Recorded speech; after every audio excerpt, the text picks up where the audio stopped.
প্রথম সবাইকে রহস্যময় ছায়াপথে। আজ আমরা এমন এক বিষয় নিয়ে হাজির হয়েছি, এটা শুনলে সবাই হেসে উঠবেন। বলুন তো, আপনার মা কি কখনো খাবার না খাওয়ার জন্য আপনাকে বকা দিয়েছে? আজ আমরা জানবো বাঙালি মায়েরা খাবার না খেলে যা করে। ভিডিও শেষে জানাতে ভুলবেন না এদের মধ্যে কোনটা আপনার মায়ের সাথে মিলল। খেতে বসো তো, সারাদিন না খেয়ে কি বাঁচবে? শরীর খারাপ করবে। এই দাও, একটু ভাত খাও।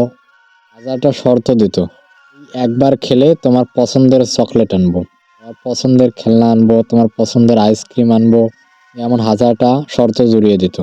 মা বলতো, তুই খাবি না তো ঠিক আছে, আমি আর রান্নাই করব না, কাল থেকে ভাত চাইলেও পাবি না। এই মুখটা খোলতো, আমি নিজে খাওয়াবো, আয় আমার বাচ্চা। নিজের হাতে খাওয়ানোর বায়না ধরতো। তোর ছোটবেলা তুই কত পাগলামি করতিস জানিস, সেটা একবার কি করলি? এমন হাজার হাজার মজার গল্প বলতো মায়েরা। দেখলেন, বাঙালি